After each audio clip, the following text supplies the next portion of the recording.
রহিম, আমি একটু অনুমতি চেয়ে নিয়েছি বাংলায় বলার জন্য, যাতে আমি সহজে আমার ভাব, আমার ধারণাগুলো আপনাদের মধ্যে পৌঁছতে পারি। এতক্ষণ আপনারা মূল্যবান আলোচনা শুনলেন।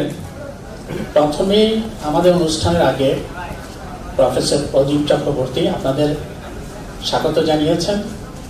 সভাপতি হিসেবে আমার দায়িত্ব হচ্ছে আপনাদের ধন্যবাদ জানানো। এই হল রুমে যারা আছেন তাদের সবাইকে খুব সংক্ষেপে আমি ধন্যবাদ জ্ঞাপন করে আমার বক্তব্য শেষ করব। প্রথমেই বলে নিই, এই বিশ্ববিদ্যালয় সম্পর্কে এতক্ষণ যে আলোচনা শুনলেন, আমাদের ভাইস চেয়ারম্যান মহোদয় বললেন, আমাদের ট্রাস্টি বোর্ডের মাননীয় সদস্য বললেন, ঢাকা থেকে আগত তিনি পরামর্শ দিলেন, সবগুলোকে এক করে আমি সংক্ষেপে কিছু বক্তব্য উপস্থাপন করি। এই যে আমাদের সামনে বসে আছেন আমাদের ট্রাস্টি বোর্ডের দুজন সম্মানিত চেয়ারম্যান সদস্য, তারা এই বিশ্ববিদ্যালয় কেন প্রতিষ্ঠা করলেন কিছুক্ষণ বলেছেন আমাদের সদস্য ট্রাস্টি বোর্ডের জনাব এস.এম. আবুদ্দুল্লাহ। একটা জিনিস লক্ষ্য করেন, আমি উপমা দিয়ে বলি, আমরা রবীন্দ্রনাথের কথা জানি, নজরুলের কথা বলি, যদি কলম না থাকতো আমরা তো রবীন্দ্রনাথকে তো পেতাম না। কালি যদি না থাকতো তাহলে কলম দিয়ে লেখা হতো না। কিংবা যদি বলি কাগজ যদি আবিষ্কার না হতো তাহলে তো এটা কাউকে চিনতাম না। শেক্সপিয়ার, টলস্টয় তো দূরের কথা।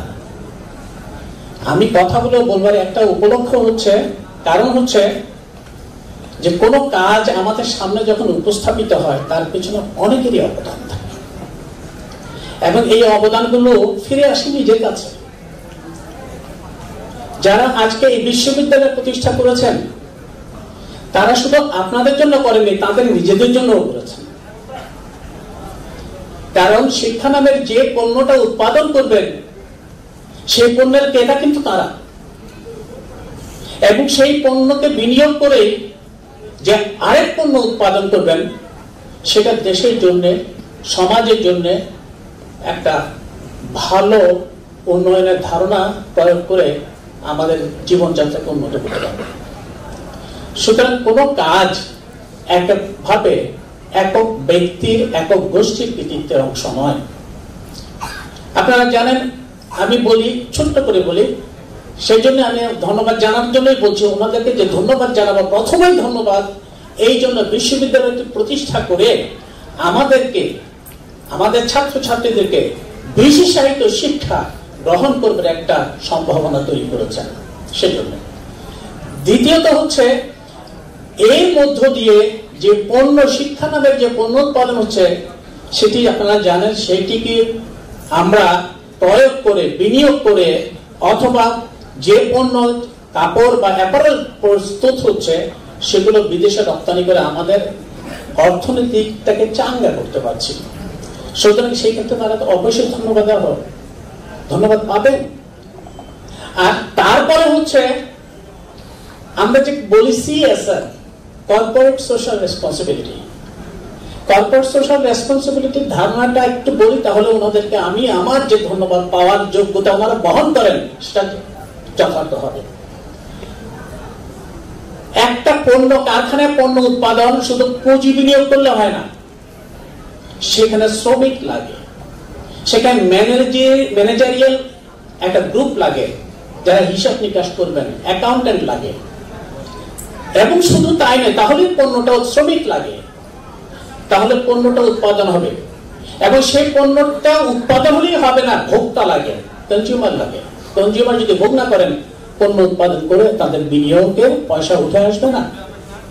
সুতরাং এইটা হচ্ছে একটা টিম ওয়ার্ক। অথচ শুধু মালিক পক্ষ তার পক্ষে প্রফিটের অংশটা নিয়ে যাবে, এটা তো হয় না। সুতরাং আন্তর্জাতিকভাবে একটা মুভমেন্ট হলো কনজিউমারিস্ট মুভমেন্ট, ভোগবাদী আন্দোলন। তারা বললেন আপনার পয়সার বিনিয়োগের মধ্য দিয়ে শুধু প্রফিট হয় না, আমার শ্রমের বিনিময় হয়, আমার কলমের বিনিময় হয়, আমি যে ভোগ করছি পণ্যটা তার বিনিময় হয়। সুতরাং এই প্রফিটের একটা অংশ আমাদের ফেরত দেন। এই ফেরতের একটা অংশ চাকরি বিশ্ববিদ্যালয় প্রতিষ্ঠা।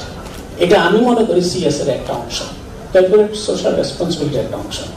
সেই জন্য তাদেরকে ধন্যবাদ জানাই, যাতে এই রেসপন্সিবিলিটির আইনিভাবে প্রতিষ্ঠা পাওয়ার আগেই তারা কাজটা শুরু করেছেন। আমি এই জন্য বলছি, এমনকি ভারতেও, আমাদের প্রতিবেশী ভারতেও আইন আছে যে একটা কর্পোরেট বিজনেস হাউস তার যদি 5 বছর কাজ করে থাকে, 5 বছরের গড় যে প্রফিট হয় তার 2.5 to be spent for the betterment of the society, সেটা ফেরত দিতে হবে। এটা আইন আছে ইন্ডিয়াতে, আমাদের এখানে আইন নেই, কিন্তু আইন তৈরি হওয়ার আগেই তারা যে উদ্যোগটা নিচ্ছেন সেই জন্য আপনাদের অনেক অনেক অনেক ধন্যবাদ এবং কৃতজ্ঞতা।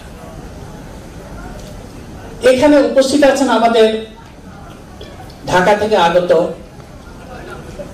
প্রাইভেট বিশ্ববিদ্যালয় ম্যানেজমেন্ট ডিভিশনের ডাইরেক্টর ডক্টর সুলতান মাহমুদ ভাইয়া। আমি তার সঙ্গে যোগাযোগ করেছি এবং যোগাযোগ করে তাকে নিমন্ত্রণ দেওয়ার পরেই অফিসিয়াল যে প্রসিডিওর সেটা ফলো করে তিনি এসেছেন। এটাও একটা বিশেষ বিষয় যে তিনি নিয়মটা মেনে আসছেন। আমাদের এই সমাজে নিয়ম না মানার একটা ধারণা প্রচলিত হয়ে গেছে। আমি বুঝতে পারলাম যে এটাও একটা নিয়ম, সেটাও আমাদের মধ্যে এক্সিকিউট করতে হবে কোনো না কোনো ভাবে। তিনি আসলেন, সেই জন্য তাকে ধন্যবাদ জানাই। তাকে আরো বেশি ধন্যবাদ জানাবো যে তিনি আমাদের কিছু পরামর্শ দিয়েছেন।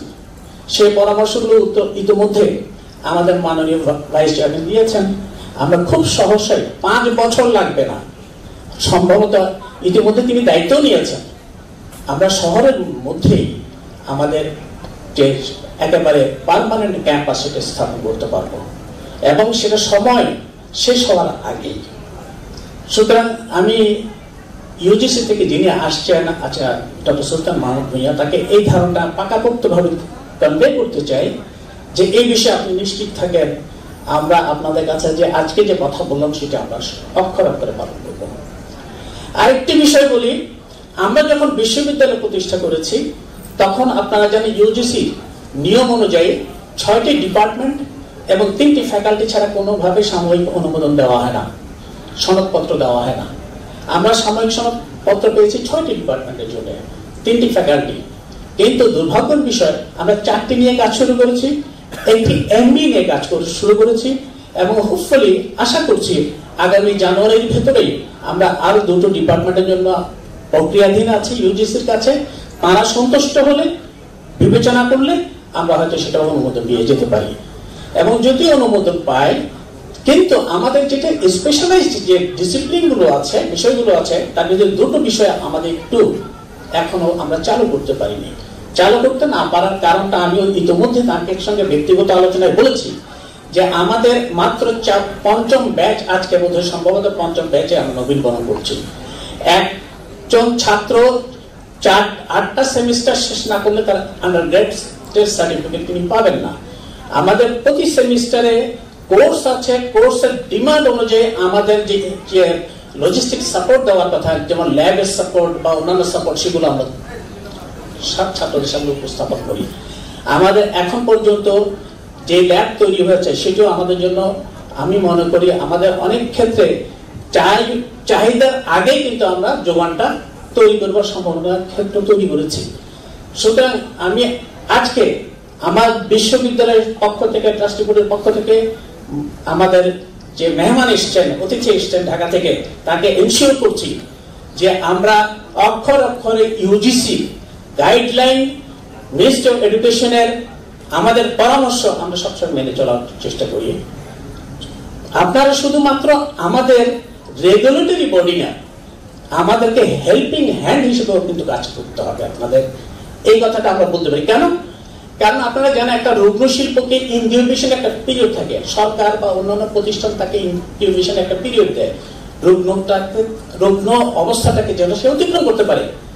আমাদের যে বিশ্ববিদ্যালয় রুগ্ন নয়, একেবারেই রুগ্ন নয়, আমরা সফল, কিন্তু আমাদের সাফল্যের জন্য যে পরিমাণ যোগান আমরা এখনই উপস্থাপন করবার কথা, হয়তো সেটি আমাদের উপস্থাপন করবার ক্ষেত্রে একটু দেরি হতে পারে, কিন্তু আমরা সেটা করব।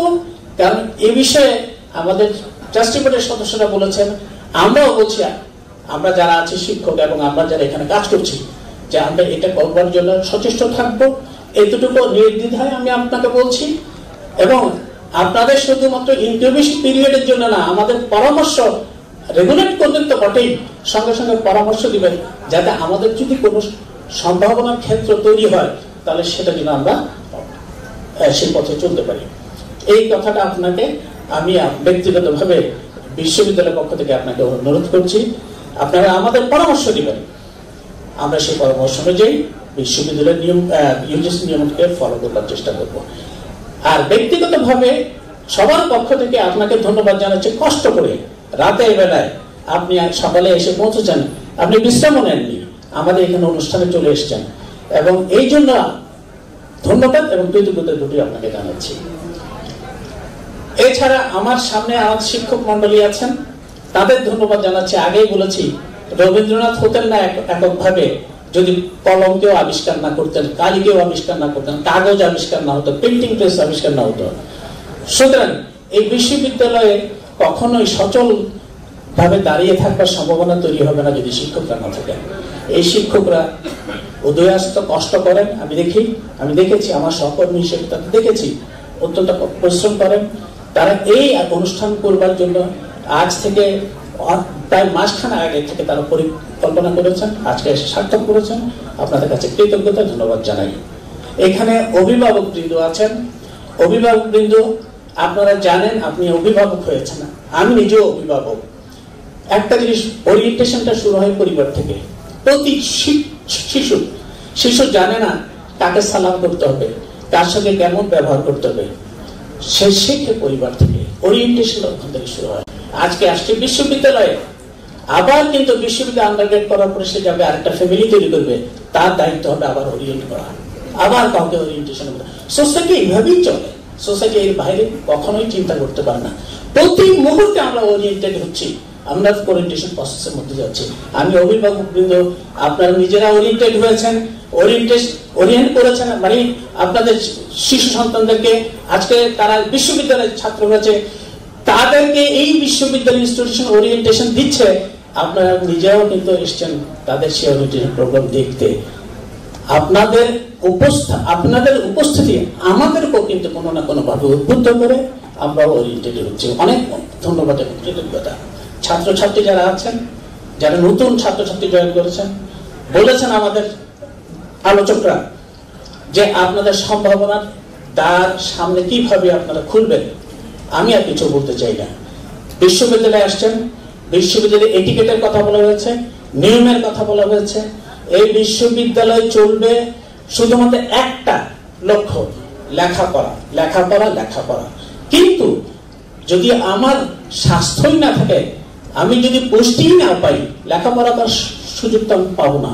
সুতরাং স্বাস্থ্য, লেখাপড়া, এক্সট্রা ক্যারিকুলার অ্যাক্টিভিটি সবগুলো আপনাদের চাহিদা পূরণ করবার সম্ভাবনা আমরা তৈরি করে দেব, এতটুকু আপনাদেরকে নিশ্চয় দেখতে পারি। সুতরাং ছাত্রছাত্রীদের কাছে অনুরোধ থাকবে, তারা লেখাপড়ার সঙ্গে সঙ্গে যে কোনো বিষয়ে তাদের লেখাপড়া সংক্রান্ত যদি কোনো দাবি দাওয়া থাকে, তাহলে আমরা আছি, আমাদের প্রশাসন আছে, ট্রাস্টি বোর্ড আছে। আমরা তারপরে ট্রাস্টি বোর্ডের কাছে গিয়ে যদি দাবিটাকে আমরা যৌক্তিক মনে করি, আমরা তাদের কাছে উপস্থাপন করব। নিশ্চয়ই তারা বিশ্ববিদ্যালয় প্রতিষ্ঠা করেছেন, আর আপনাদের দাবি দেওয়া প্রতিষ্ঠা করবেন এমন তো হবে না, নিশ্চয় হবে। সুতরাং এই দিকটাও আমি ছাত্রছাত্রীদেরকে অনুরোধ করব, লেখাপড়ার জন্য এসছেন, লেখাপড়া এবং আনুষঙ্গিক কাজগুলো করবেন, কিন্তু নিয়মের বাইরে এই বিশ্ববিদ্যালয় সবেমাত্র হাঁটি পা 2 বছর হলো মাত্র। সুতরাং বিশ্ববিদ্যালয় কোনো সমস্যায় পড়ুক, এর বদনাম হয় এমন কোনো কাজ আপনারা নিজেদেরকে নিয়োজিত করবেন না, এটা আপনাদের কাছে সুনির্বন্ধ অনুরোধ। আর শেষ করছি যে এই বিশ্ববিদ্যালয় শুধুমাত্র শিক্ষক আর ছাত্রদের সম্পর্কের মধ্যে দিয়ে চলে না। 3য় 4র্থ শ্রেণী আমরা যাদেরকে বলি পরিচ্ছন্নতা কর্মী, এখানে অনেক পরিচ্ছন্নতা কর্মী আছেন, আমাদের সহকর্মীদের চা বানিয়ে চা পান করান। এদের কিন্তু কাজ, এদের পরিশ্রম কিন্তু আমাদেরকে সবসময় আমাদেরকে উদ্বুদ্ধ করে, আমাদেরকে প্রাণ চঞ্চল করে রাখে, যার ফলে আমরা কাজ করতে উদ্বুদ্ধ হই। সুতরাং আমি তাদের কাছে কৃতজ্ঞতা জানাই। আজকে এই অনুষ্ঠান শেষ হওয়ার পরেও যে অনুষ্ঠানগুলো ছোটখাটো থাকবে, সেখানেও কিন্তু তাদের কাজে নিয়োজিত থাকতে হবে। তাদের কাছে কৃতজ্ঞতা জানাই, তাদেরকেও ধন্যবাদ জানাই। শেষ করছি, আপনারা সবাই যারা আছেন, আমি সবার কথা বলতে পারলাম কিনা জানি না, কিন্তু যাদের নাম উল্লেখ করিনি তাদেরকেও আমি অত্যন্ত কৃতজ্ঞতা সহকারে স্মরণ করি, স্মরণ করবো এবং ধন্যবাদ জানাই। আপনারা সবাই ভালো থাকবেন, আমাদের কাজের সঙ্গে সবসময় সহযোগিতা করবেন। ধন্যবাদ।